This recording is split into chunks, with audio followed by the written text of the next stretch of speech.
All right, so I think we're going to get started now. So welcome everyone to the Mental Health for Women in Engineering series. I'm going to start with the land acknowledgement. So I would like to begin by acknowledging the Indigenous peoples of all of the lands that we are on today. While we meet today on a virtual platform, I would like to take a moment to acknowledge the importance of the lands which we each call home. We do this to reaffirm our commitment and responsibility in improving relationships between nations and to improving our own understanding of local Indigenous people and their cultures. From coast to coast to coast, we acknowledge the ancestral and unceded territory of all the Inuit, Métis, and First Nation people that call this land home. Please join me in a moment of reflection to acknowledge the harms and mistakes of the past and to consider how we are and can each, in our own way, try to move forward in a spirit of reconciliation and collaboration.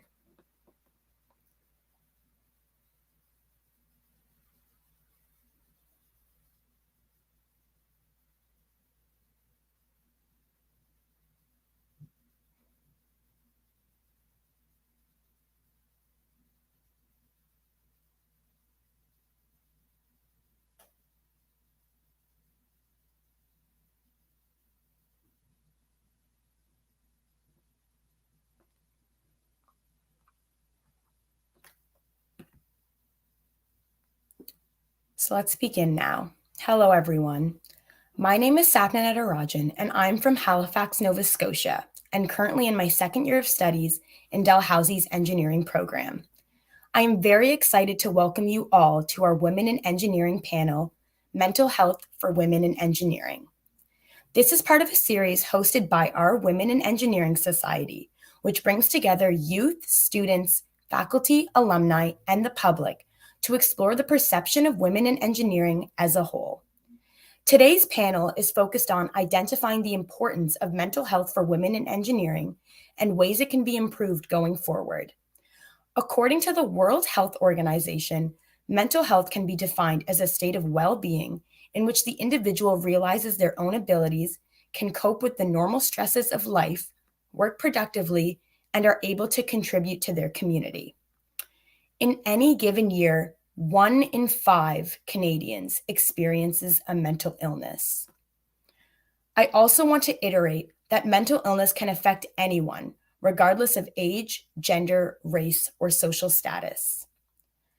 Unfortunately, the topic of mental health issues can be associated with non-supportive, negative attitudes and responses. The goal of this panel is to aid in breaking this stigma and engaging in meaningful conversations around the mental health impacts women face as engineers. We also hope to educate viewers on available supports and resources and show that no matter what barriers women face in engineering or the real world, we are not alone and that there is hope. When we discuss the topic of mental health, it is apparent to many the unfortunate stigma that surrounds this important issue. Studies show this stigma prevents up to 40% of people with anxiety or depression from seeking help. We, as engineers and potential engineers, need to join the conversation surrounding mental illness. When we keep these issues bottled up, it can create a sense of isolation and hopelessness in the individuals battling them. When we start to have these conversations, it affirms that feeling this way is normal and that there is a path to recovery that can be achieved by all. A study of women in engineering at the University of Waterloo has shown that female students tend to have a lower overall mental health than males, and that women in STEM fields are more likely to report higher levels of stress and anxiety and incidences of depression. There are several factors that contribute to this, and today we are going to be exploring some of those factors and finding ways to combat them by hearing from our 3 accomplished panelists. So before we begin our introductions, I want to share a short disclaimer. Some may find this discussion upsetting. Please take care. If you or someone you know is dealing with a mental health issue, please reach out for support. For Dalhousie students, contact Student Health and Wellness at 902-494-2684 2171. You can also contact Good to Talk, a free counseling phone line for university students, which is available 24/7. You can call them at 1-833-292-3698, or please reach out to your healthcare provider. We are pleased to introduce our three panelists this evening: Rowan Natasha Pratt, Laura Flick, and Melanie Nadeau. I'll begin with Rowan's introduction. Rowan Natasha Pratt, she, is a neurodivergent queer person currently in the fourth year of their Bachelor of Industrial Engineering and Certificate of Indigenous Studies at Dalhousie University. Rowan uses an artistic approach combined with an engaged engineering lens for breaking down problems into smaller sections and advocacy to challenge the unconscious biases of others. Rowan strives to break the systemic barriers and cycles that allow minority students to fall through the cracks at the local and national levels. Rowan is a fixture on Sexton campus, known as an active member of the community, a tireless volunteer, and advocate for those voices who are not heard.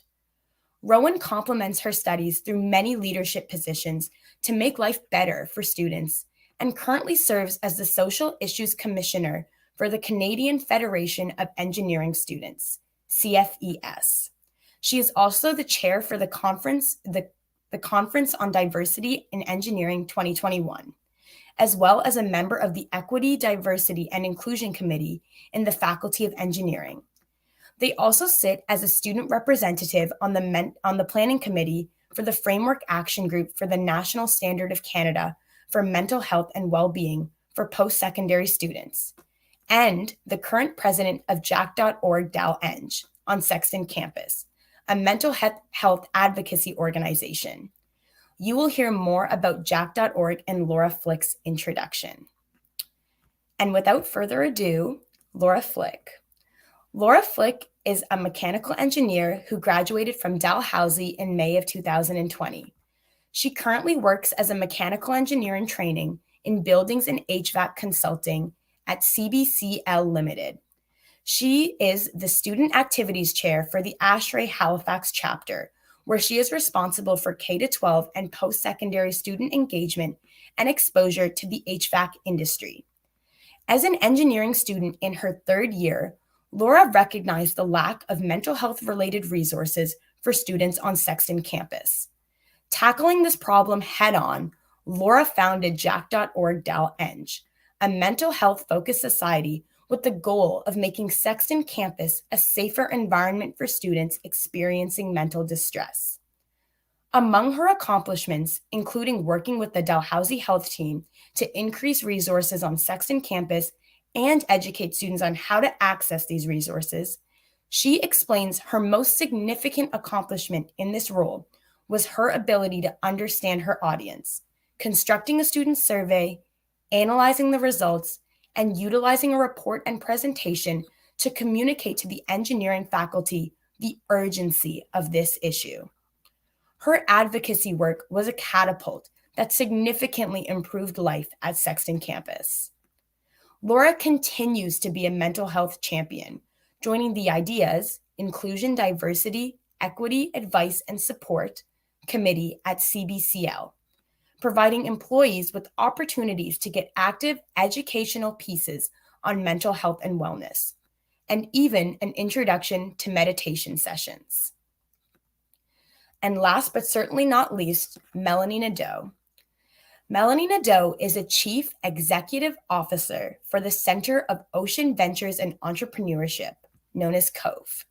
An award-winning Canadian businesswoman and trailblazer, Melanie leads and grows organizations by developing strategies to gain market confidence, drive investments, deliver profits, and achieve operational success. In her previous role as Director, Strategic Initiatives for Emera, she focused on long-term growth strategies and commercial projects impacting the bottom line. An experienced board director, her appointments have included international marine businesses, national industry associations, and an Atlantic Canadian Energy Board. Melanie has earned multiple awards, including Canada's Clean 16 Award for her outstanding contributions towards clean capitalism. She has been an invited speaker to numerous events, including TED Global. And ever since serving in the Royal Canadian Navy, she continues to have a deep appreciation for Canada's oceans. Welcome to all of our speakers today. Throughout this event, I encourage you, our viewers, to post your questions online. We are streaming both on YouTube and Facebook Live, and will bring any questions posted in the comments forward during an engaging Q&A session at the end with our panelists. There will be a prize drawn for the book Imposter Cure by Jessamy Hibbard after the event for those who ask questions. So please ask away. And let's get right into it with our first question for our panelists. We will begin with Rowan. So, Rowan, what motivated your interest in the topic of mental health and how it relates to engineering? Well, first off, I want to say thank you for that introduction. I was getting a little teary-eyed. I was like, thank you so much that I'm not on the screen right now. I didn't expect that, so thank you.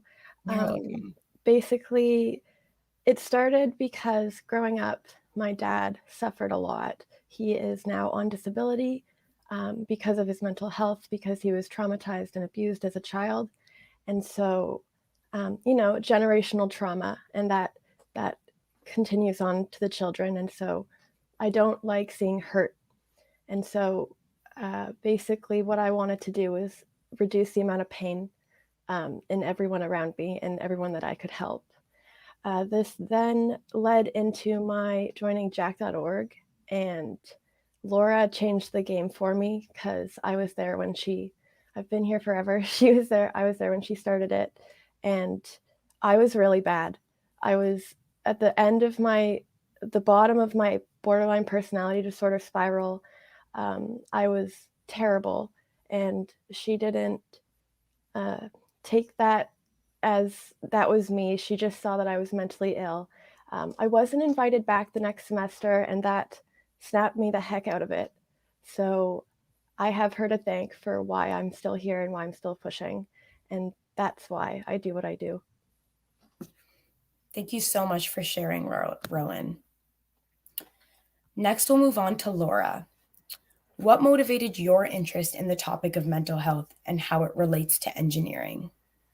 Hey, thank you. I'm going to start my timer so I don't talk away. Thank you, Rowan, and thank you, Sapna. That was an amazing introduction. And the land acknowledgement was also really, really great. I guess my interest peaked in the topic of mental health during my third year of university. So it was my first year of engineering when I switched in. Most of us know the intensity of the program, and that combination, lack of sleep and intensity of the program, high stress environment, resulted in my discovery and diagnosis of a mental illness, generalized anxiety disorder.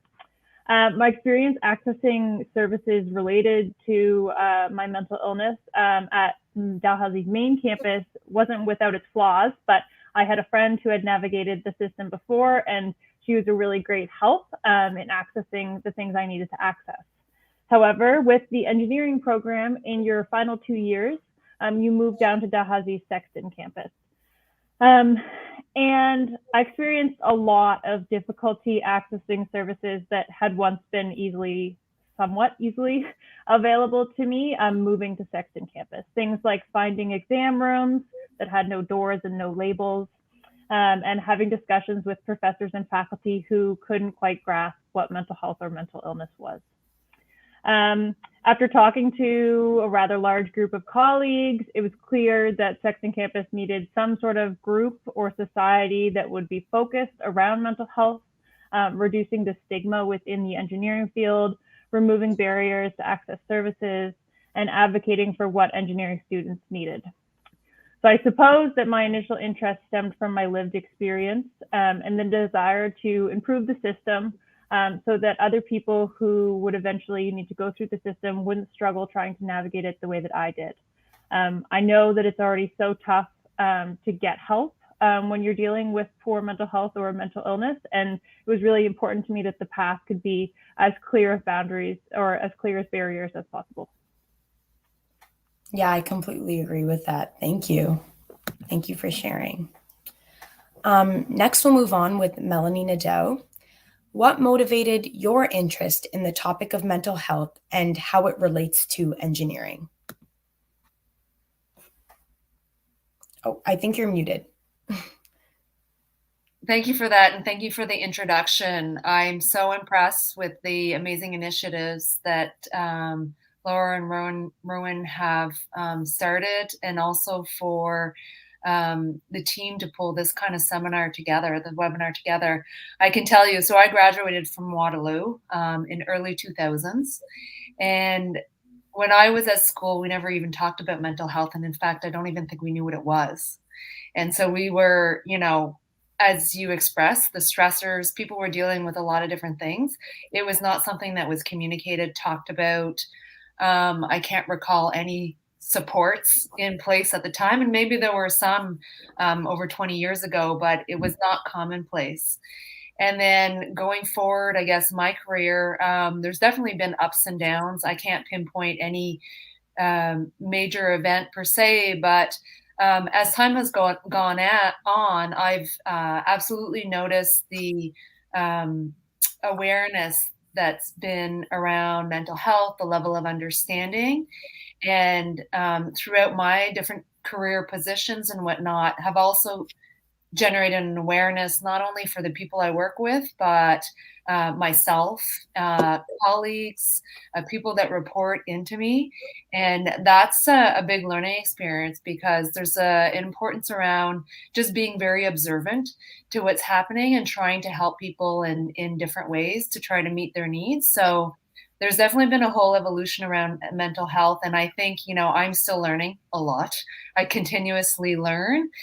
This is a great panel because there are experts on this panel that know a lot more than I do. But I've sort of been on this journey for a while, and I can say that the conversations did not happen as they're having today. So I think it's great to hear, and it's great to hear that there's a lot more support too in engineering, in the faculty, and amongst women to help people just be better. Mm-hmm. I'm definitely happy to see it moving forward, and hopefully it just keeps getting better, and it will if we keep doing events like this. Thank you all for those great answers. So now we'll move on to our next question, and we'll go back to Rowan. Rowan, what do you think are the costs of poor mental health for people in engineering? So in other words, in your opinion, what impact do issues surrounding mental health have on the engineering community? I have to start my timer because I could go on forever on this one. I wasn't even able to write notes. There's just too much in my brain. So everything, financial, social, like physical health, all of those things. So I'll start with physical health. Engineering has a big drinking culture.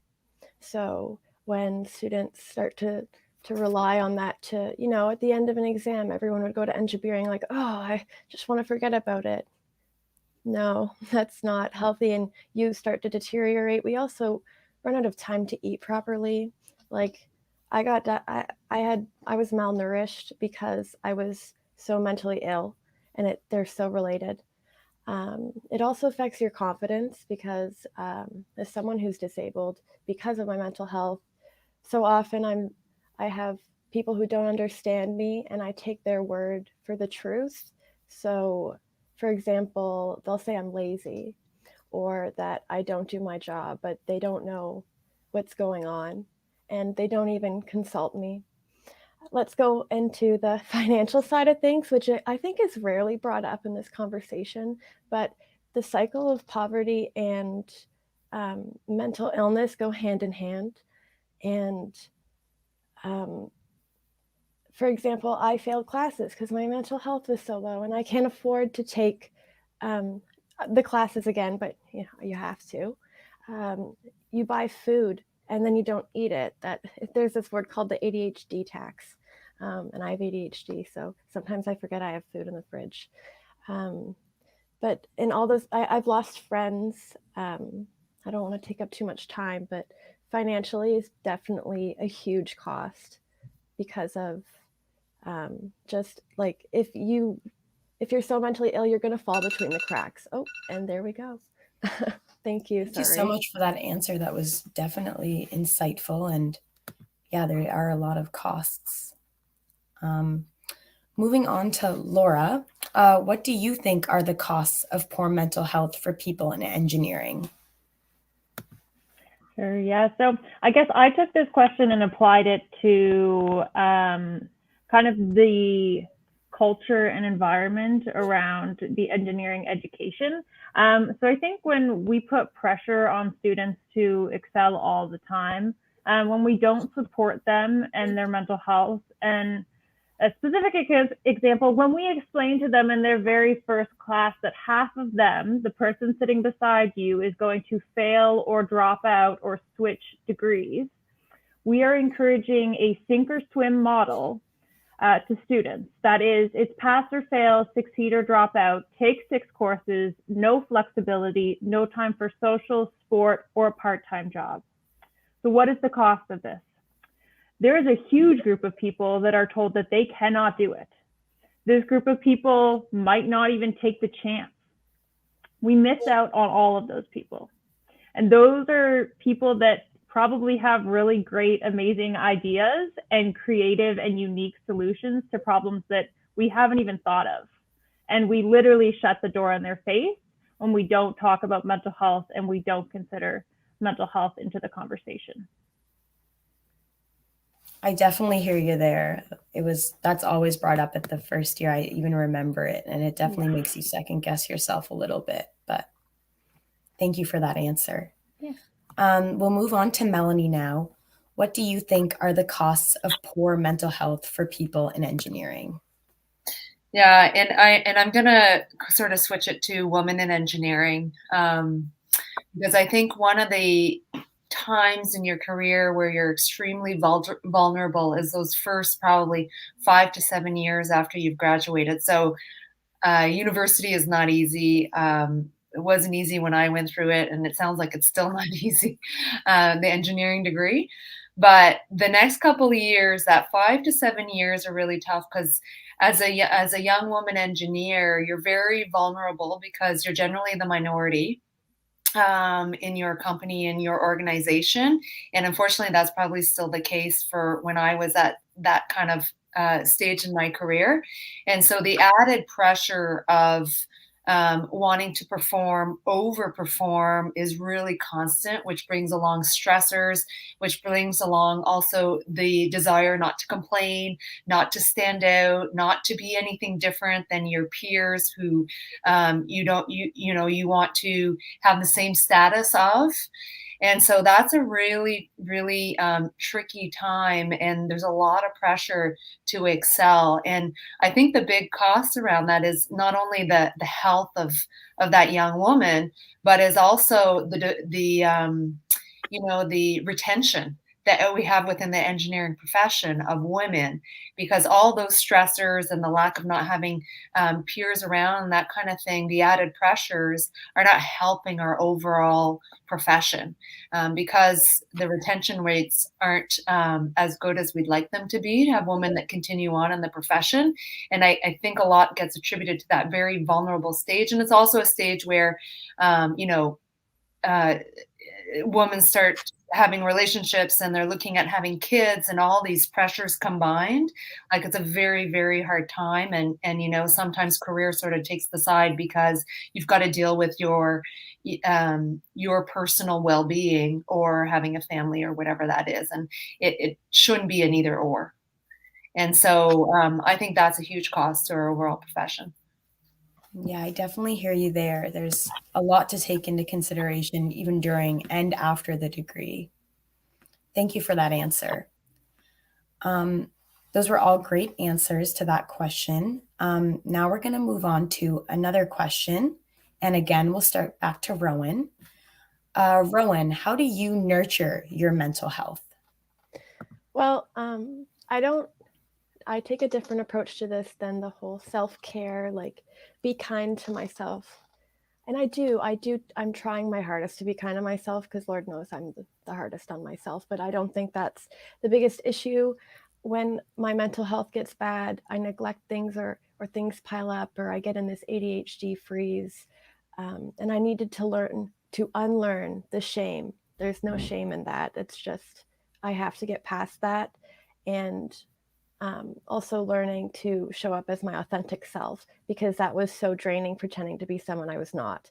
So when it comes to nurturing my mental health, I do the things like I pay my frickin' bills. I go and do my homework. I clean as much as I can, and it could be just 5 minutes. I'm also really, really thankful to finally be living in a house where everyone in my house is neurodivergent. So we all kind of help each other out in that way. Radical rest is another thing, unlearning that productivity equals work. And just basically learning that I can ask others for help, that I'm not supposed to do it all on my own. So for example, if I needed someone to help me type something up, I can ask them, instead of just going over and over in this cycle of shame, and then never getting it done. So just, that's what I do. That was a great answer. I especially like the productivity doesn't always equal work, because I feel like that is so drilled into our engineering mindset. Thank you for that answer, Rowan. Next, we'll move on to Laura. Laura, how do you nurture your mental health? Okay, 2 things before I start. Melanie, that answer, the last question, you're describing me perfectly. So thank you. I feel seen. Okay, I'm going to start my timer for this one, because I do have a lot to say here. So just bear with me. All right. Good. Yeah. So I think that the most important thing is getting familiar with what empties through your cup and what fills it back up. For example, for me, my social battery drains really quick. I know that if I've had a really busy week at work, I'll probably want an easygoing, less social weekend, even if my friends and colleagues are going for drinks after work. I should probably avoid it. I also know that if I work out daily, my anxiety and the tension I feel from that anxiety within my body is exponentially lessened, because I release all of that anxious energy. So when I'm feeling low, moving my body is one of the first things I prioritize. I preface this by saying that this is what works for me. You really have to spend time with yourself to figure out what works for you. Now, the other thing that I wanted to slide in here is that sometimes, not all times, mental illness or poor mental health can stem from an experience from years ago in your life that you may not have processed. For me, I'm a childhood cancer survivor. So when I was 13 years old, I was diagnosed with non-Hodgkin's lymphoma, and I fought cancer for just over a year. I bring this up because once I had finished my degree and I had a great healthcare plan and way more time, I was able to work with a therapist. And I realized that a lot of my generalized anxiety disorder and my social anxiety had stemmed from the experiences of a 13-year-old girl who was going through grade 7 and grade 8 as the weird cancer girl. After I had survived cancer, I wanted to distance myself so badly that I never actually processed any of that year. So think blacked out memories, triggers around hospitals and smells, etc. I would have never connected the dots between these two experiences without investing in myself and asking for help from a professional. Now, this is not to say that my generalized anxiety was magically cured when I unlocked the box. I still take medication daily, and I likely will for the rest of my life. But it is to say that to nurture your mental health is to get to know yourself, to take time to reflect inward, and to figure out what fills your cup back up. That's it. Thank you so much. 2.5 minutes. Look at that. Thank you so much for sharing that, Laura. That was really nice to listen to. Thank you. Yeah. Next, we will move on to Melanie. Melanie, how do you nurture your mental health? I a little bit like Laura in the sense that I tend to try to be active to disconnect, but I have to say that I'm still learning how to fill my cup after a long journey of understanding what the signals are, and in different moments in life that can change too, what fills your cup. But yeah, it's a whole learning process and understanding the triggers. And I don't mean triggers, extent of triggers, but it's when you're starting to feel that fatigue of over socialization or getting stressed. It's like you need to, I just need to take a step back completely, and I'll isolate myself and recharge that way. But it's very much a learning journey for sure. And I think the other thing too is sometimes supports are not always clear. So, when you're thinking about, you talk about the therapist, I think that's fabulous. In my career, I've had career coaches, I've had therapists, I've, used those kind of supports, but I've also used mentors to try to manage anxiety, stress over time, because sometimes they just show up and you're like, oh my gosh, what's going on? And who can I talk to about this? So work related, reach out to your mentor, or obviously friends, girlfriends, friends are always great supports. Families, of course, sometimes it's even colleagues when they're going through the same thing, trying to find friends in different places. So supports can look quite different in many different ways. Sometimes, my recharge is seeing my kids, where I'm totally disconnected from my stressors. They are one of them. I'll admit that, but I'm kind of disconnected in that moment in time. And it's like, okay, reset, rebalance, refocus. So those whole supports are, they're around us, but we also have to utilize them, and to make us get over whatever hump that we're trying to do. And I'm not always great or conscious about all of it. I'm still, figuring out what fills up my cup at different moments in time, and it's changed a lot over the years. But I think it's an openness to at least acknowledge that I've spoke to that person. Wow, that made me feel a lot better. And I've got like the gumption to go on another, week or 2 weeks or whatever it is. It just changes your spirit. So, that's really kind of what I'd say I've noticed, at least myself. I completely agree with that. Even just like getting it out there off your chest, just talking to someone about what's going on. And even if they can't give you the best advice, just getting it out there, and, it's kind of like a relief almost. Thank you for that answer. So now we're going to be moving on to the next question. We're going to go back to Rowan. So, Rowan, how do you envision mental health in the future with engineering? So I would like to start by answering this and saying that I'd like to see people seen as individuals and not as machines in a system that's perpetually productive, or whatever productive even means. I'd also like to eradicate this idea of laziness, because no one ever understands what's going on behind the scenes. So to call someone lazy is just not kind. It's very important that we embrace everyone's different capabilities and capacities, and to approach situations with kindness. When we talk about removing the stigma, I think we're at the point where we talk the talk, but we don't walk the walk. So often people are like, yeah, I'll just come to me about mental health issues and we'll accommodate you. But just because we talk about mental health doesn't mean that the barriers aren't there anymore. You know what I mean? So it's pushing past just talking about, generalized depression and anxiety, and getting to understand why people are like this, because we have these histories. Like, I have a background of emotional abuse. And so when people tell me not to take things personally, I'm like, oh, screw you. Like, I physically cannot, because I now have borderline personality disorder because of the years of trauma.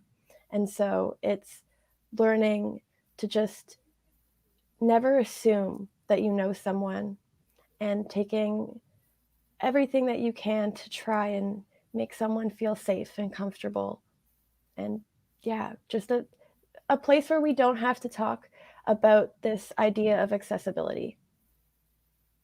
I completely understand what you mean there. And that was a great answer where, yeah, stop talking the talk and start walking the walk. Because I feel like we're all ready to take that step. It's just a matter of us finally doing it. Yeah, exactly. But yeah, that was a great answer. Thank you, Rowan. Now we'll move on to Laura. Laura, how do you envision mental health in the future with engineering? Thanks. Yeah, my answer is kind of along the same as Rowan's. In my ideal world, we see mental health and mental illness the same way that we see physical health and physical illness. We respect both equally. We account for mental health and wellness days on top of sick days, not just included. We have services available in schools and workplaces to decompress, ask for help, and access resources, and we have clear paths to get the help that we need. We understand the weight that emotional labor takes and the toll that it takes, particularly on women. And we hope that students can finally talk about their mental health with their colleagues and see their colleagues as friends instead of competition. I hope we can get to a point where we see mental health and mental illness and those who battle it as strong and it as a strength instead of a weakness. And I hope that engineering faculties can move away from creating a succeed or fail environment and opt for a flexible, understanding, and empathetic approach to education. I'm completely with you there. That was a great answer. Especially the whole, if you break your leg, you wouldn't be scared to tell someone. But if you're struggling with a depressive episode, it's so taboo and not talked about. So Yeah. Hopefully one day we can get to that. Yeah. Thank you for that answer. Mm-hmm. Now we'll move on to Melanie. How do you envision mental health in the future within engineering?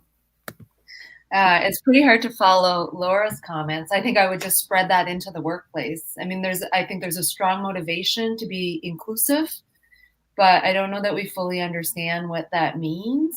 Inclusivity all around, including mental health, physical health, and so on. And I can relate to this. And so about 2 years ago, I was in a really bad car accident, and I had a really bad concussion, almost a severe concussion.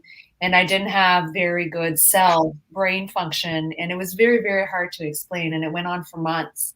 And it was that invisible, what do they call it? Like the invisible injury that is very hard to explain to people because it's just not obvious. People don't grasp what it means when you're like, I can't understand what you're saying, or there's so many things. And fortunately I've come back, but that was a really, I kind of felt that invisibility piece that people just don't understand. And I think mental health is like that. Like there's so much awareness that has happened, even in the last couple of years. And but it's still hard for people to comprehend, and especially people who haven't been through those type of mental health challenges, right? So I think as much as, those people who haven't been there, they need to do a level of understanding, but we need to be patient with them as well, because it's sometimes hard to understand, or it's hard to support someone. And especially when I think in my case, like employees, was it like 15 years ago, I had somebody that was going through a really hard, we didn't even call it mental health. Personal, I think it was like a personal situation. And as a manager, I can't say that I had many supports in place to support him. And it was really tough. And he was going through some very serious things. And, at the end of the day, he decided really the best situation was for him to come to work. And I was like, I'll support you in that. But I can't say I had a lot of supports to understand how to help him in that kind of situation. So anyway, so all around, there needs to be programs for people that are going through some challenges, but also for people that are trying to work with people in those challenges and don't necessarily have the tools to provide the right support to somebody and ensure that they're inclusive and ensure that, they're feeling like they're a part of the team, or that they're also doing a great job. And so it's not a fail or the only way you succeed is this way. It's not a very definitive way. There's got to be a lot more flexibility in how people are working, and this is just part of that too, is accommodation around that. Yeah, the part that really resonated, when people that haven't been through these just don't seem to understand. So that's why I'm glad we're doing more panels like this and more events where even people that haven't gone through mental illnesses, hopefully they'll start to learn a little bit more and be able to identify better with people that do and be more better supports. So yeah, thank you for that answer though. That was great. Now we'll move on to the next question. I think it's our last question before we do the audience Q&A. So it's just Rowan, do you have any final thoughts you would like to share before we move on to our audience Q&A? Yeah, sorry. Yeah, I would just like to share that love and professionalism can and should go hand in hand. So I see a lot of posts floating around that are like, oh my gosh, should I include the exclamation mark? Yeah. Why are we always saying, no, you shouldn't apologize, instead of, yeah, why isn't it okay to make people feel safe? Why do people have to be like aggressively assertive with no emotion? It doesn't create a safe space. And yeah, just be kind. I love to say, hey, and how are you doing in my emails? And it's stuff like that that can help at the beginning of the day. Mm-hmm. Just overall kindness all around, because you really do never know what someone's going through, because it's the invisible illness. You don't know. So completely agree with that. Thank you for that answer, and thank you for all of your other lovely answers. And now, Laura, did you have any final thoughts you wanted to share before our audience Q&A? I have a couple of final thoughts. Firstly, we talked at the beginning. I just want to reiterate that every single person has mental health, just like every single person has physical health.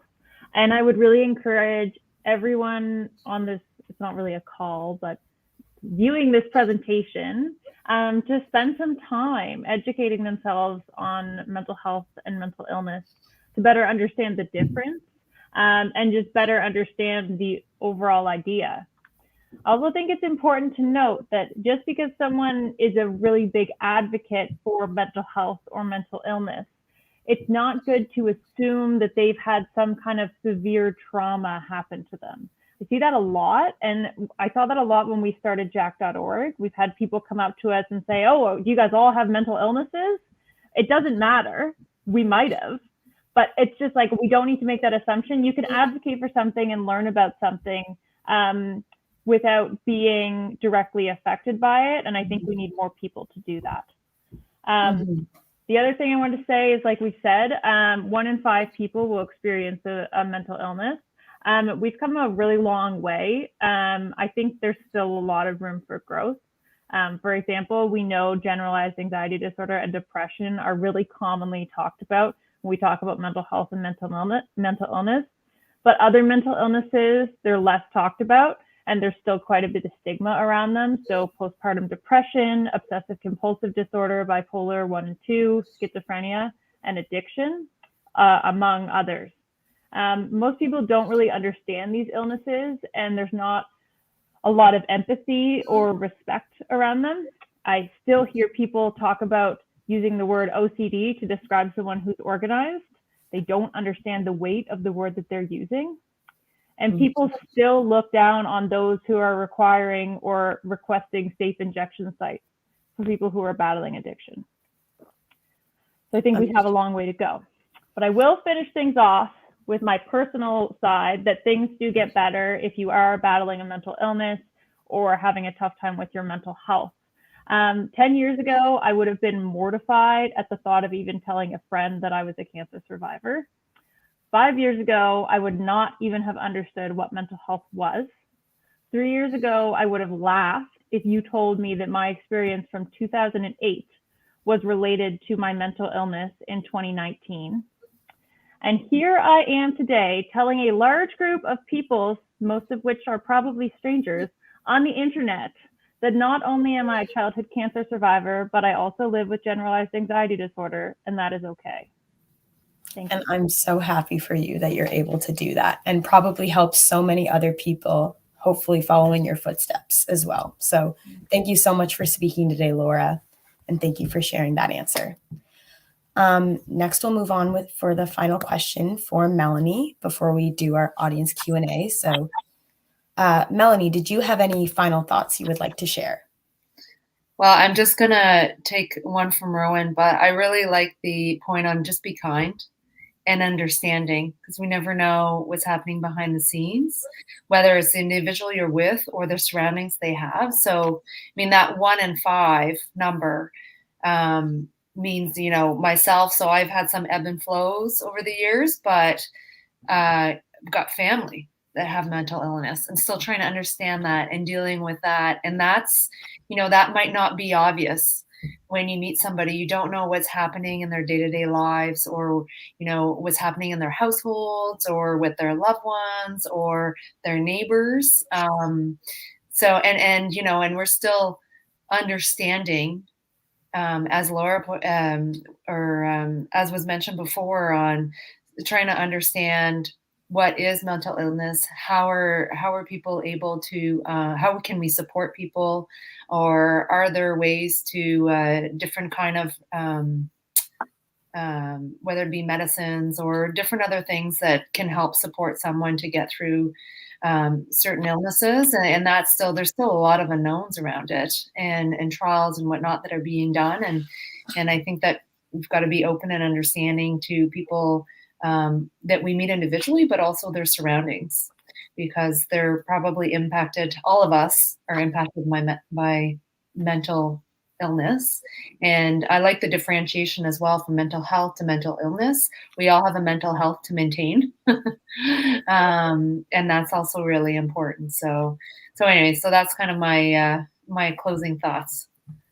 No, that resonates, because you really don't know, even if it's not directly someone going through a mental illness, you don't know how mental illness has affected everyone in their lives in different ways. I mean, we're all 3 multidimensional people with all sorts of backgrounds. So yeah, that was a great answer. So now I think we're going to thank you all, first of all, for your lovely answers to our panel questions. I definitely learned a lot, and I'm sure everyone else did too. And audience, now, if you had any last questions, be sure to type those away in the chat. And now we're going to do our audience Q&A. And remember, if you ask a question, you'll be entered into the book draw to win that book. So I would definitely recommend asking a question. So our first question, I think we're going to direct this one to Melanie. So Melanie, have you ever been in a situation in your career where you have had to say no to someone you were asked to, where you've had to say no to something you were asked to do to protect your mental health? And how would you deal with that in this high stress field? So Grace, when I read your question, I laughed. And I laughed because I do this every day. My days are constantly of the pull and the push of, how do I say no? Where do I say no? And it just, the more you get responsibilities, the more you have to be able to say no. And it's constant, and it's really tough, even for me today, to say no. And I'm kind of that personality who can take a lot on. I can say probably in my earlier career, I would not have said no, not to my benefit. I just didn't know any better. And I didn't know how I was suffering because of not being able to say no. But now today, it's like I said, it's my everyday. So I say no probably every day today. And in fact, I was looking at my next week and was looking at my week, and I thought, okay, I've got 2 evening events, I've got full days. And I was like, that is it. I'm tapped. I can't add anything more to the week. And so I've already in my head said no to so many things that I know that are coming up next week, just because I know I'm going to drain myself out, and I just can't do that. And I will not admit that that's an easy thing to do. It's still really tough, and it means that you feel like you're disappointing somebody, you're delaying something, you're not getting to something. But I think the reality, and I've read different books on leadership and that, but the reality are you have to learn how to do that. Otherwise, you become the one that's just strung out, and it's very hard to go day after day like that. So you have to learn how to say no. And I can tell you that I wouldn't have said that 20 years ago. I would have been a yes person, but I know my survival means I've got to say no. And, I've hit walls at several times in my career, especially, as I've taken on more responsibility. And when I hit a wall, it's not great. But it's a reminder to myself that can't happen again. And then the no comes out more and more and more. So I just can't get into that cycle. And anyway, so it's very difficult, but it's something that's very, very important. So if you're feeling it, now, get in the practice of saying no. I'd highly recommend, because it'll just get harder and harder as time goes on. Thank you for that answer. I definitely relate to that. It's hard to say no. I know what you mean. Maybe we'll also ask this question to Laura, because I know you have just started off your career as well. So I'm sure it might be a little bit harder for you to, I don't want to assume, but I know earlier in the career. So have you ever been in a situation where you've had to say no to something, and how did you deal with that? It's actually kind of funny. I have this really toxic thing that I love being busy. So I don't say no, because I thrive in a really busy environment, a really stressed out environment, which definitely isn't good for me, but it's working right now. I think a lot of that is probably because I'm just out of school, just been working for a year and a half. And the way I'm used to working is in a really high stress environment. But I think just practicing saying no in general is important, and being, like Melanie was saying, figuring out where your limits are, and then being confident in yourself. I think especially as women, we tend to want to take everything on and want to really impress everybody and kind of go above and beyond, because we feel like we have to prove ourselves. And when that happens, we can get burnt out really easily. And so learning to say no, learning that you can be confident in saying no, you can be confident in yourself in the workplace, you deserve to be there. I think that all of that is extremely important. Thank you for that answer. Yeah, I get what you're saying there. We'll move on to the next question now, and I'll direct this one to Rowan first. What do you think, Rowan, the effect of imposter syndrome is? I read this question and I kind of giggled, because imposter syndrome implies that it's our fault that we feel like imposters, and I'm coming to you as a white woman. And so imposter syndrome is so often used to describe Black women, Indigenous women, men even, because it's their fault they don't feel welcome. And I guess that's the effect of imposter syndrome, is perpetuating the notion that people are imposters. There's someone among us. But yeah, I don't really like the term imposter syndrome, but I get what it's getting at. It can feel so upsetting to feel ostracized and to feel like an imposter, but it's important that we're addressing why we feel like imposters. So to talk to what Laura was saying about thriving in a busy environment, I'm just like that as well. And I'm also practicing learning how to say no. And so often it appears that people also expect women to put in more, or marginalized identities to put in more to be equal. And it sucks, is all I can really say about that. And it's on them to change that narrative, not on us. I definitely know what you mean about the women thing. When you tell anyone you're in engineering, it's, oh, you must be so smart. And it's never that for men. But I definitely know what you mean there. Laura, did you want to answer this question as well? What did you think the effects of imposter syndrome were? Yeah, I guess I come at it like Rowan, 100%, right on the dot, like exactly what needed to be said, because we do talk about imposter syndrome a lot, but I've never heard it from that perspective, and that's like right on the nose. I think, so I'm a mechanical engineer in training, and so I am most always the only woman in the room or on the call. Sometimes we have co-op students who come in who are women, but other than that, in my department, I'm the only the woman there. And I think one of the things that these departments lack is the ability to socialize with your peers. I found in my experience working in mechanical engineering that a lot of people don't know how to talk to women in terms of socializing, getting to know them. There's not really that small chat that I really enjoy. And from what I've heard from other women, they also really enjoy. There's no, you have a dog or you bought a house. There, a lot of times in mechanical engineering, it's talking about cars that you're working on, and I can't relate to that. And so I think that kind of moves into imposter syndrome, because you don't really feel like there's a space for you in that group of people because that link is missing. And I have been thinking about this a bit coming into this panel.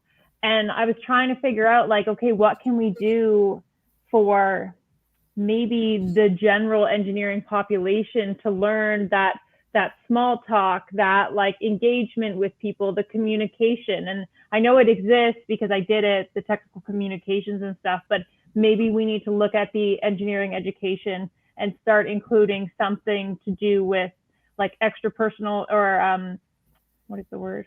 Interpersonal skills. Even you know what I mean. We need to look at how are we going to make this environment more open. And I think one of the things that we need to do is learn how to communicate with people who don't look like us. Mm-hmm. And that should definitely be included maybe in like our communications classes, just start at the root so it doesn't extend out into the workforce so we learn it. But thank you for that answer. Melanie, have you experienced any effects of imposter syndrome? I mean, I'm assuming, I don't want to assume, but did you want to share? So, I mean, I've probably experienced it myself some time ago. I mean, as time goes on, you feel this a lot less. At least that's just been my experience. But I support the sentiment around our education has to be geared so that imposter syndrome is non-existent. Like, why are people feeling like they don't belong? Like, there's something wrong with either how we're educating people, and then it's just becoming cyclical. And I think education, so yes, in universities and that, but educating as a parent. So I need to make sure that I don't know what my daughter's going to do, but I also need to make sure that she thinks she can do anything. But same with my son, that, he doesn't have any differential treatment because she's a female. And what if she wants to go into engineering or sciences? And that's not, I do think that, well, I'm going to talk from a parent point of view, but parents are changing how they're talking to their kids, but that takes a long time to have a ripple effect. So if universities are not following through or the education system's not following through, for a whole society to transition so that this is a no longer situation, it does take time. So it takes all these moving pieces to individually too, to be able to change that sentiment around having people not feel like, they don't belong. It's just, it starts in many different ways, I guess, to change that kind of view. I definitely know what you mean there, but I'm glad to see that there is starting to have a shift. And as we move forward, hopefully that just keeps getting better and better. Thank you for that answer. The next question I'll direct to Laura. How can faculty better support first-year engineering students, in your opinion? Recent graduate point of view. Yeah. I think like one of the things that we worked on with Jack, the Jack.org Society, it was a lot focused on the third and fourth year engineering students, because those are the ones down at Sexton campus, away from that central health center and the resources and stuff. But I think in general, for first year students, I think it would be really great. Fruit fly. It would be really great to have an option like we see at Acadia University. So at Acadia, when you do your diploma, so your first 2 years, when you enter in, you have the option to enter into a 2-year program where you take 6 courses each semester, or a 3-year program where you take a reduced course load over 3 years. So your diploma takes an extra year to complete, but you have the ability to prioritize your mental health, prioritize your physical health, work a part-time job. And that option does not exist at Dal. And I've been a really big pusher for that to exist at Dal. I also think that Acadia should use it as a way bigger selling point for their program, because that's an amazing option and I think everyone would take it. It also allows students to have a better grasp of the materials that they need to succeed in their degree, because they've been able to digest the material in a slower fashion and actually learn it instead of cram and memorize. So I think a flexible program would be a really great option for first year students. I think professors and faculty who teach engineering courses, and in general, all faculty, should have mandatory mental health training.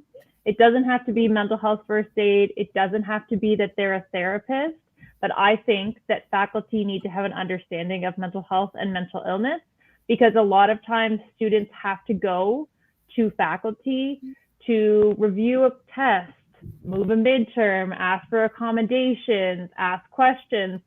And faculty can be that first point of contact of, are you noticing someone's behavior? They might be slipping through the cracks. Are you noticing some behavior that might be a sign that they're dealing with some sort of mental illness or having some sort of mental health crisis? These are all things that I think professors and faculty experience, but they don't know what to do. I know that faculty will say, we have the blue folder program. I've never once had a blue folder pulled out on me, and I've never once seen a blue folder. So it might exist, but I don't think it does. So I think mandatory training, I think professors being able to talk about mental health, it being included, like the accommodation stuff being included on a syllabus, all of those things, just not making it such like a weird hush hush thing. I think it should be accessible and in sight for people who need it. Thank you. Yeah, I didn't even know about that 3-year program at Acadia. That sounds great. That sounds like something Dal should and could do, hopefully. I was also just told that SMU also has a 3-year program. So shout out to SMU as well. Dal should get on that. Yeah. But thank you for that answer. Yeah, and definitely with faculty, because sometimes they are the first point of contact for, well, I mean, we see them every day when we go to class. So yeah. And I mean, I will say, like, Karen Hemsworth, she is incredible, and she is definitely one of those people. She's not even like a professor, but she is a point of contact. She can be a person who can direct you to services and notice when you're slipping through the cracks.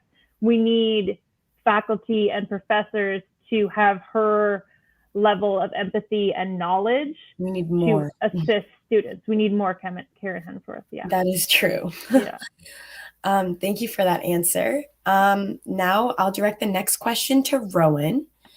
So Rowan, how can we make spaces where people feel more open and comfortable discussing their mental health concerns? First of all, hi, Sierra. It's so nice that you asked this question. Second off, I will start with my answer. So I want to kind of go off of what everyone said about how to best support engineering students, especially in the first year, because the profs that are asking how to support them, you're not the issue. You need to, so I guess what the next step would be to advocate for your students when they're not in the room with faculty. And that's how you can create a safe environment, because if students know that there's someone advocating for them behind closed doors when they're not there, when big decisions are being made, that's how we get the conversation started. For example, my president this year, I'm on the CFES. She is absolutely lovely. She had us do love language tests and personality tests to try and understand how we work, how she can better support us. And that has been a game changer. She knows how to show someone gratitude. So I, for example, appreciate affirmations. And so she'll reach out to me, and having that supportive environment, again, seeing people as individuals, not as these machines in a system, is integral to ensuring people feel safe talking about when they're struggling. And start the conversation sometimes. Like sometimes I'll just turn into what I call a cheese ball. It's when I'm being really cheesy, when I'm leading my organizing committee, I'll be like, you can come to me about anything at any time. And it's reassuring people that you're there for them, that you see them more as just what they produce.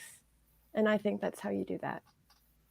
No, I definitely agree with you there. And that's great that the president of CFES was doing all those activities. It definitely would make a society feel more included.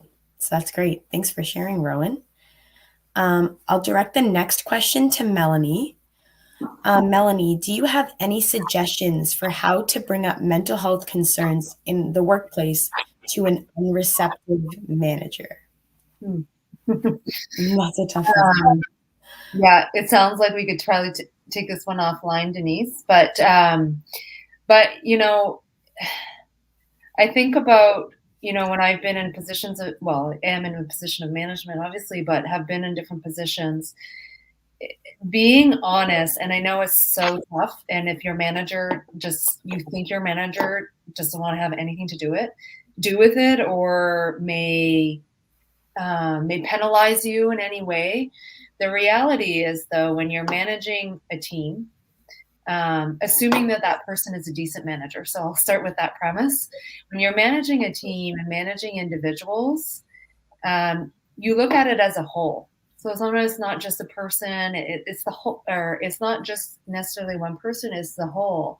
And so if one person in that team is struggling and may not have any idea why, and the comment was around, maybe they're supposing that person is lazy or whatever, because they have no idea that you may be struggling with some challenges that they're not aware of. So I would say they've probably identified there's a challenge there, but may not have any idea, if they're not receptive to mental health and mental illnesses, have any idea what's going on.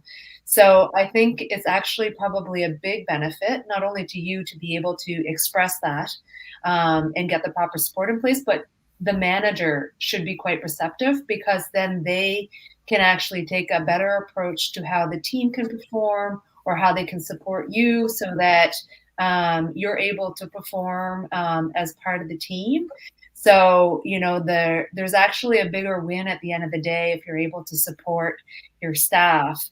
And that's how I view it. So even though the person may not seem receptive, in the grander scheme of things, it's a way better scenario.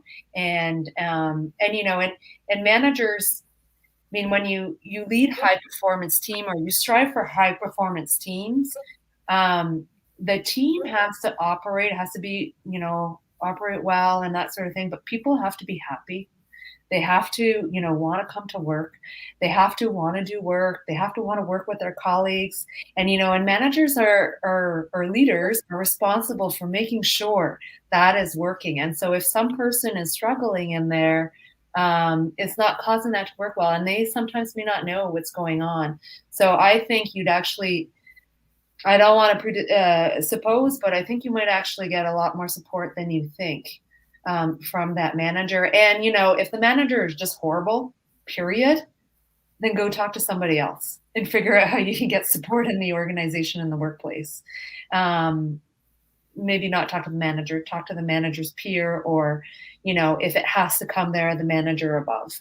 But I think at the end of the day, if the manager is a reasonable person, they would actually see a much larger benefit and understand a lot more maybe what you're going through, and how they can support you and ensure that, in the big picture of things, things are moving along.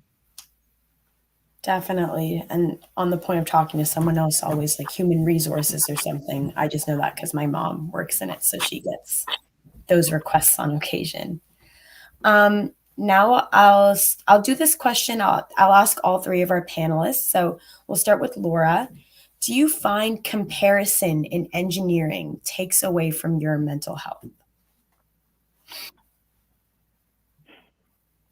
I guess I have found myself comparing to my colleagues, people who are at my same level.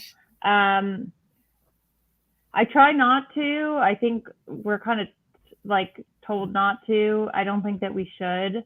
I will say something specific to women, and I mean, Melanie had talked about this a bit. When I'm 26 years old, and so things that I'm thinking about doing in my life, like potentially looking at having kids at some point, I'm always comparing to where am I at and where are the people in my department who are at the same level as me. Because at some point in the next 5 years, if I want to have children, I'm looking at having to take a year off. And those people probably aren't going to take a year off. They might. It's totally possible that they might, but they're not going to have to. And so comparison definitely gets me there, because it's difficult to think that they're going to get ahead of me, because they don't have to take time off to have a child. So I think that was the first thing I thought of when we talk comparison. I mean, I sometimes compare to my colleagues, but I try not to, because it doesn't ultimately matter. If you're doing a good job, you're doing a good job. Definitely. Thank you for sharing that answer. Mm-hmm. I'm going to move the same question onto Rowan. So Rowan, how do you find comparison in engineering takes away from your mental health? And I guess you could give us more of a school perspective. That's a big one. I compare myself to my past self a lot. I'm one of those people that's really competitive with myself to a point of destruction sometimes. Like I get very frustrated with myself. I think I can do better all the time, but I'm pretty good at trying my best not to compare myself to others, because that's gotten me nowhere, except for caused me pain in the past because I wasn't showing up as myself. I was trying to be someone else. So when it comes to comparison, I find myself so often just being compared to others, and I don't like that because I'm myself. And that doesn't happen with the white men. They're not like, oh, this guy over this guy. They both probably were going to get the job. But when it comes to women or any marginalized community, it's so often the one. And I was talking about my president. She was once told that she was a diversity hire, and she's my age. So it's stuff like that kind of comparison that really, really needs to stop. And that's why we have these things like imposter syndrome, because we have this toxic narrative. Yeah, I definitely know what you mean there. Thank you for sharing that, Rowan. And I'll take this question and close it off with Melanie. How do you find comparison in engineering takes away from your mental health? Yeah, I when I look back at my whole career, it's been a constant comparison. So, and it's been a constant because I think, like Rowan said, it's been in your face all the time. So you're trying to succeed, you're trying to do well. And I'll give you an example. So when I was fairly young, actually, I think I was in my late 20s, and I was led international standards, electrotechnical standards in offshore. On the offshore, I was the youngest woman to lead that. And I was with on a committee of, it was at the time maybe 14 different countries, and it was all men, and I was the chair, and we sat in a U-shaped table, and I, had the credibility to do it. I was nominated, support by many countries, and we had our first meeting, and of course I had over-prepared. I was so over-prepared. I was, had to overperform for many reasons, young woman, you name it, engineer, and youngest engineer who had done that kind of role. And after the meeting, I was talking with colleagues, from countries, and it can be tenuous because it's like developing standards, a lot of business related to it and whatnot. And one of the guys, in front of all the guys, because they were all guys, so there's about 50 men there, and we were about 5. And one of the men comes up to me and he's like, "I never thought you could pull it off," in front of 5 other men. And I was like, how do you answer that?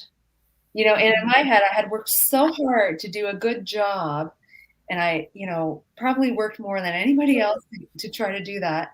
And then you have somebody just in front of you that deflates you to this big, and then says, "Yeah, you actually did a good job. I was surprised that you understood the technical stuff as well as you did."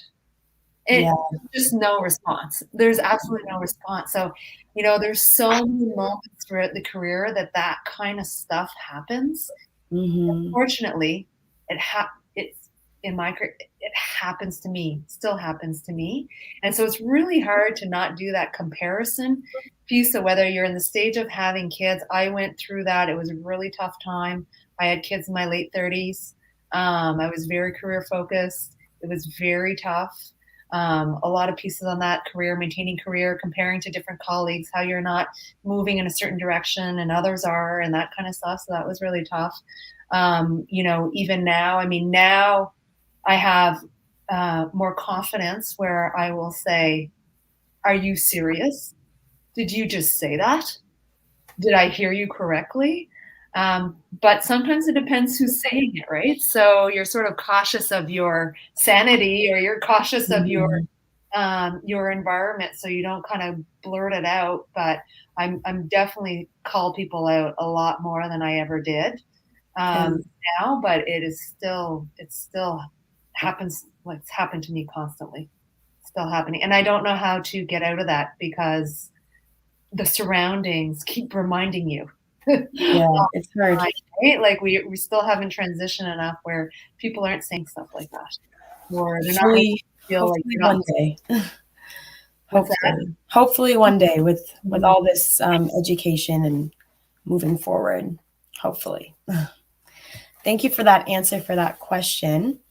We actually do have a couple more questions just coming in, so I'll direct this next one to Laura. Do you feel pressure, Laura, to hide concerns about your mental health because you want to be a good role model as a woman in engineering?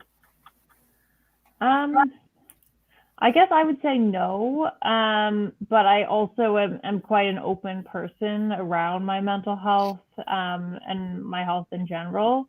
I think if you have a good work environment, and a good trusting relationship with your manager, you can share those concerns and not feel like you need to hide them. I will say, I guess, I don't talk about my mental health, my personal mental health, to my colleagues. And that may be because I don't want them to know, because they may think differently of me, I guess, but maybe they're here listening, so hi guys.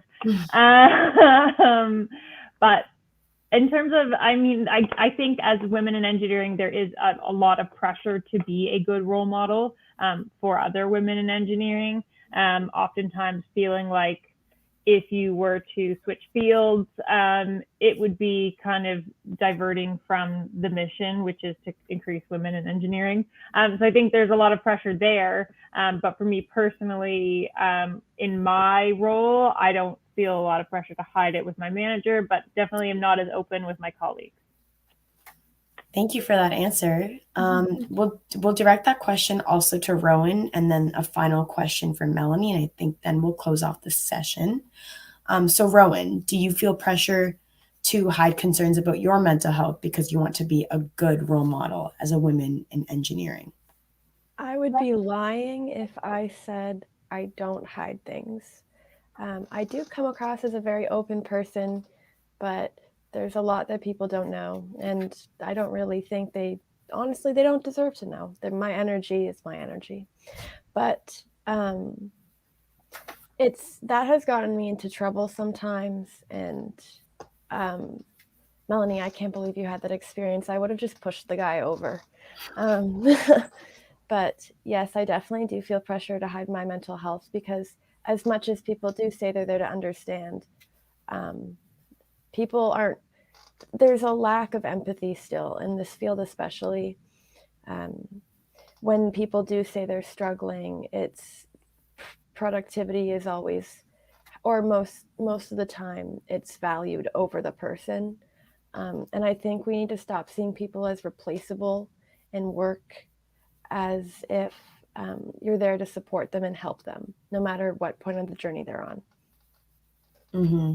Definitely agree with you there. Thank you for that answer, Rowan. Thank you for all the great answers. We have our last question, and I'll direct this one to Melanie.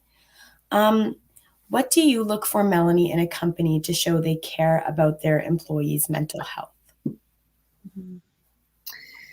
Yeah, so I guess it's a couple of things. Talk about training. So training, do they offer some training for their staff, their people on mental health? Do they have an employee, I forget the name of it, but essentially employee service that you can call if you're going through anything? That's also important. If there's an openness around discussion to mental health, that's generally a really good sign. It means that there's an awareness, there's inclusivity is important, and all that. I think that's, also a signal. It's still, I'll be honest, it's still relatively new in companies in terms of programs and different kind of supports that are very specific. So I'm not even aware of, all the programs that could be there. I've seen some get developed over time, some adoption around some, but I think you've got to go with your gut feel. And if you're trying to understand a new company, it can be definitely a question you could ask HR, like what kind of supports are in place for physical and mental health and wellness.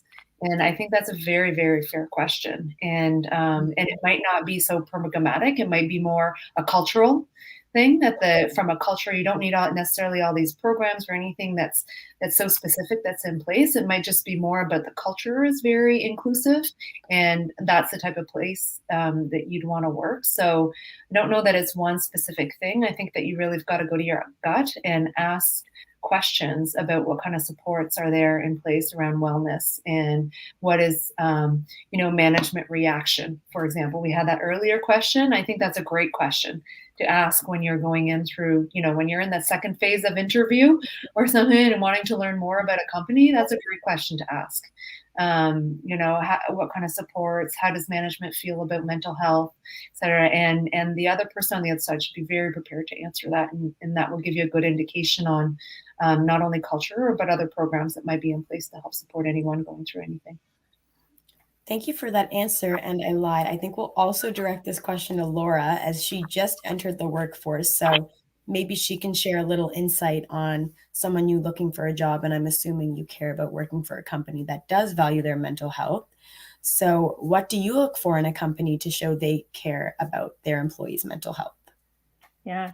I think I'll go back to what Rowan said about, we're at the point where we're talking the talk, but we need to walk the walk. And I think when we look at companies, a lot of companies are talking about mental health, and they're sharing the EAP benefit package that has all the resources online, but they're not walking the walk in terms of what is the medical health plan like? Do you have access to mental health benefits? What do sick days look like? Do we have 5 sick days? Do we have wellness days? Do we talk about mental health? Is there a culture around productivity that like there's no flexibility in workplace, in having to leave for doctor's appointments, in a hybrid work style. All of these things contribute to, do companies care about their employees as people, and do they care about their mental health? So I think one of the things that I personally look for when I look for companies is, do they have an HR department? A lot of smaller companies, especially in engineering, won't have an HR department yet. And for me, that's a huge red flag. Not just as someone who has a mental illness, but as a woman, it is vital for me to have an HR person to go to in case I ever need anything. It's vital that they have policies in place. It's vital that everything, there's always someone to go back to that's a third party, that's not the head of the company. So whenever people kind of talk about this stuff and for what to look for at a company, not just as someone with mental illness, but as women, HR is the biggest thing for me. Supportive environment. What are they offering you for benefits in terms of sick days, personal time, wellness days, and what is their company culture like? So is it a high stress, you're at the office 12 hours a day? Are they really encouraging paying overtime? I feel like if a company's like, hey, we pay this much overtime, that's almost a red flag for me, because why would I have to work that much overtime? I've been working for 1.5 years and I've not worked overtime once. So like, you can get the job done without working overtime and without sacrificing your mental health. And I feel like if a company is highlighting their overtime pay, that's another red flag. That's a couple things that, like, as a new grad and a person who looks at different companies quite often just to see what's out there, that's kind of what I'm looking for. Awesome. And I will say, I will shout out CBCL. They have a wonderful, wonderful environment around mental health, support system, benefits, sharing resources, all of those things. I'll definitely be looking into that company in about 4 years. So thanks for that. Thanks, yeah. Laura. And thank you to all of our panelists. That was a great Q&A session. Thank you, panelists Rowan Natasha Pratt, Laura Flick, and Melanie Nadeau. We really appreciate you taking the time to speak with us this evening. And we plan to continue this conversation in panel discussions like this. And together, we will make that difference. I'd also like to take a moment to thank our event sponsors. This event would not have been possible without the Dalhousie Faculty of Engineering, or the Idea Hub. And a special thanks goes out to Wendy Gentleman, Karen Hemsworth, and Katie Cameron for helping the Dalhousie Women in Engineering Society bring this wonderful event to life. And thank you, our viewers, for joining us for the second panel discussion in our series. Please respond to our feedback form, which will be emailed to all of the viewers shortly. We really look forward to hearing suggestions for future discussions in this series. And I also strongly encourage all viewers to visit our website, www.dalwie.com, to learn more about all of our upcoming initiatives. And thank you again, everyone, for coming, and our panelists. And please be safe and take care and keep the conversations going.